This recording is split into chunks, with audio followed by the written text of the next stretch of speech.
Well, basically, my parents they're having trouble with the amount being offered. Okay. They don't agree to it. I mean, do they?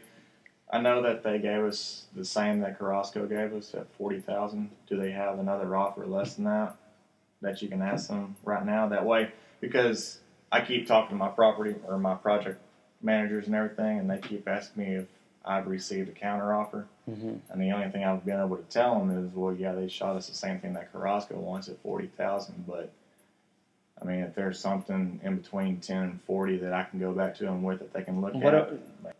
One thing that we looked at is, okay, how long is the tube going to be there? Is it the pipe? The pipe. We're estimating gas flow for about 20 years, 25 years, something like that. Does it say that in the agreement? No, it won't. It won't? Mm-hmm. There's no way it's going to say? Okay. Mm-hmm. We can't put a time on that because we really don't know. Well, see, that's one big issue. That's one big issue. That's why the abandonment clause is in there, though, because whenever it is done flowing, then it's considered abandoned. And it'll be left there without being taken out. The company will do one or two things. More than likely, since we're boring underneath the property at such a depth, they'll cut both ends of the bore, which is point A to point B, entry to exit, and they'll cap, and they'll leave the pipe in there.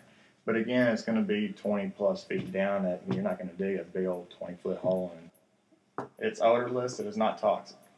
So you're so apart from that, all this information that I have, it's odorless as well. It's going to be odorless, so we're not going to be able to detect the leak if there were to be one. No, we will. Technology nowadays, there's many ways of detecting leaks. When are you guys gonna do that evaluation? The appraisal? Yeah, I'm sorry. It's being ran right now.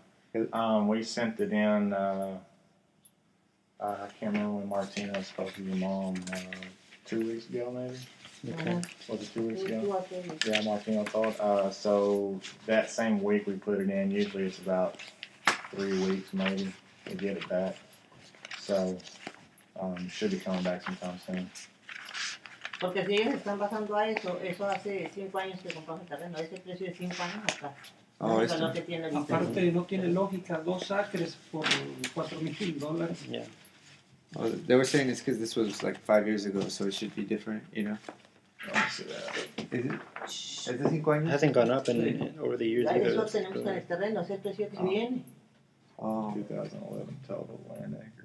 No puede ser. Pero ¿qué nos está diciendo que de 10 a 40 ya? So what you mentioned that between 10,000 and 40,000. Yeah, you just mentioned that. Because 10,000 again is my offer, and then 40,000 is the only other number that they've heard. Oh, but yeah, we can't do the 40,000. So I mean, you know, 15,000, something like that, something that's reasonable. I can go back to my property managers with. But they said they never heard about the 40 thing.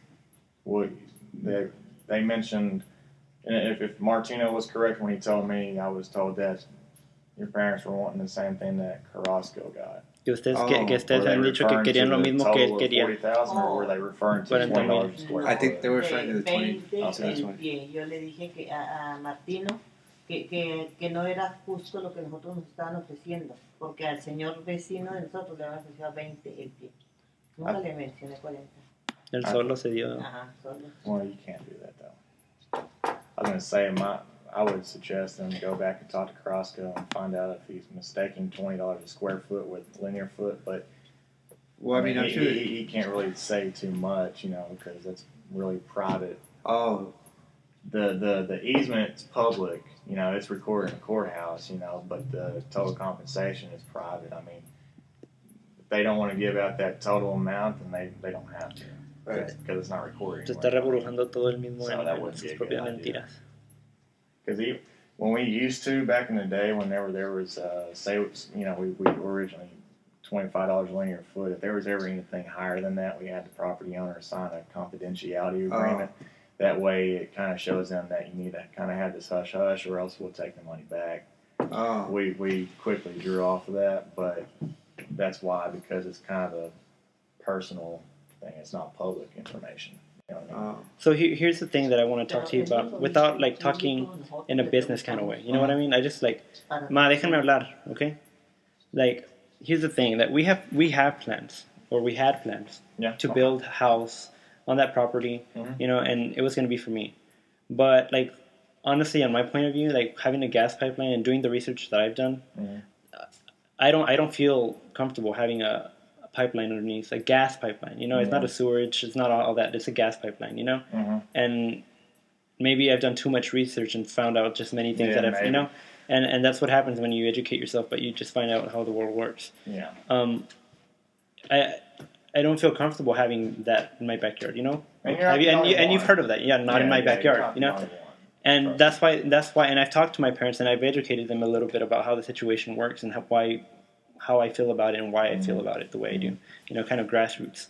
And it's, I've played the biggest part in letting them know that I don't think this is a fair amount, and because I know it's not. I know it's not a fair amount at all. Just doing the calculations that I've done, I know you guys have a different formula for seeing how much money you're going to offer and the counter offer and all that. But I don't look at it that way. I look at it like property potential, and because I already had plans. Yeah, you're a property owner. And I already had plans for it. But then now some of those plans are just going to go out the trash because we're being offered $10,000 to build a pipe through there. I understand. And that's why I feel like, just like property owners, it's not really fair to a company come in and say, hey, we're just going to take this land, and kind of whenever you sent that packet with the Bill of Rights, property owner land, it kind of seems like a threat, and it kind of is. It is a threat. I agree. And it doesn't seem very fair. You know what I mean? Just like, and I know a lot of people who have gone through that. Just recently I've communicated with a lot of people and see like why is this going on? Like private companies coming in and taking not literally taking your land, but devaluing it. Because they want to make a profit out of it. And there is going to be a profit involved, I know. Apart from that, there's also damages that occur. And some with fracking, it contaminates water, and sometimes gas gets in the water system, and you can light up your sink. And the thing is that we do feel that a lot more needs to be offered in order for us to sign any type of agreement. And we can start off, I think, by having the appraisal done, which we're confident is going to show a difference. Okay. Well, yeah, and then that'll happen. Once I get that, I need to get a good contact number from you one more time right here in my. That way I can get in touch with you once I can get it. But with that, all that you just said, I mean, there is a chance of fracking out whenever you do the bore with the pipeline. But in the agreement, you're protected by it. And it says anytime that we have to come on the property when we cross any roads, creeks, railroad systems, anything like that where you have to bore, if we do cause damage to the property, we have to come on the property and we fix it and we compensate for all the damages at that particular time. So there's a damages clause in the agreement, and then there's an initial and future payment and clause in the agreement, basically stating you're going to get compensated initially, and in the future, if we do any damages because of maintenance work or during construction, anything like that, if we do damages, you'll get compensated for that. So you're protected in both those areas. As far as gas coming up, I'm not saying that doesn't happen, but the deal is that's with your pad sites, and the reason being, because you got your pad site, and I'm sure all the media and the world that's going on right now, especially that one that came on kind of October-ish of last year about in Pennsylvania. I don't know if you saw that, but a guy traveled around the United States talking to different people, and that might be where you saw the person turn on the sink and then the fire come out. Well, yeah, I've seen on YouTube videos various accounts, not just that they're one. all over the place. It's possible in some way, sometime. I'm sure it's happened. I'm not saying it hasn't happened because I watched some of those documentaries myself, and I'm like, man, this is pretty crazy. Yeah. It's hard not to believe it when it's right there in front of your face. But I'll also say the media, and I'm sure you seem like a smart guy. Media likes to exploit things and go a little further than what the truth is, just to make a buck.